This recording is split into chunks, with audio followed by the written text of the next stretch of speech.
Hello guys, welcome to Telugu cinema ముచ్చట్లు. Maruthi Nagar Subrahmanyam, Rao Ramesh main లీడ్లో act చేసిన ఈ మూవీ ఈరోజు థియేటర్స్లోకి వచ్చేసింది. ఈ సినిమా ప్రీ రిలీజ్ ఈవెంట్కి సుకుమార్ గారు, అల్లు అర్జున్ గారు రావడం అండ్ ట్రైలర్ కూడా ప్రామిసింగ్గా ఉండడంతో మంచి బజ్ క్రియేట్ అయింది.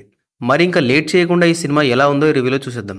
బేసిక్ స్టోరీ ఏంటంటే, మారుతినగర్లో ఉండే సుబ్రహ్మణ్యం గవర్నమెంట్ జాబే చేయాలని ఫిక్స్ అయిపోయి ఉన్న గవర్నమెంట్ జాబ్స్ అన్నీ అప్లై చేస్తూ ఉంటాడు. కానీ ఇయర్స్ గడిచినా కూడా ఏ ఒక్క జాబ్ అయితే రాదు. అలా వైఫ్ కళారాణి ఇన్కమ్ మీదే డిపెండ్ అయ్యి లైఫ్ని లీడ్ చేస్తూ ఉంటాడు. ఒకరోజు సడన్గా సుబ్రహ్మణ్యం అకౌంట్లోకి 10 lakhs పడతాయి.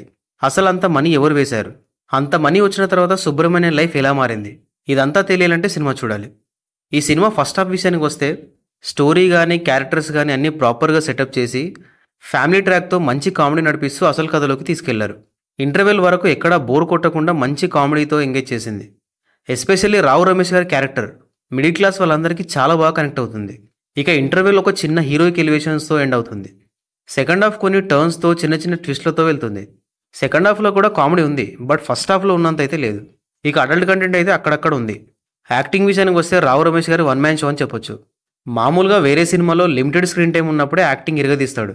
అలాంటిది ఫుల్ లెంత్ రోల్ చేశారంటే పర్ఫార్మెన్స్ ఏ రేంజ్లో ఉంటుందో తెలిసిందే. ఆయన acting, dialogue delivery and comedy timing ప్రతిదీ చాలా బాగున్నాయి.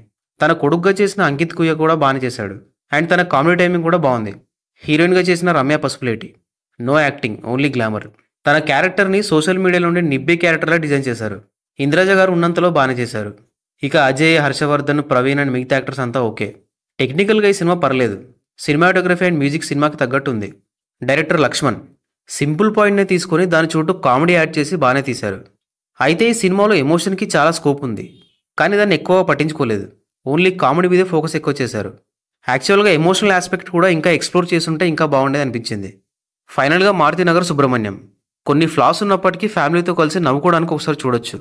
పైగా ఈ ఇయర్లో ఫ్యామిలీతో చూసే కామెడీ సినిమాలు పెద్దగా రాలేదు.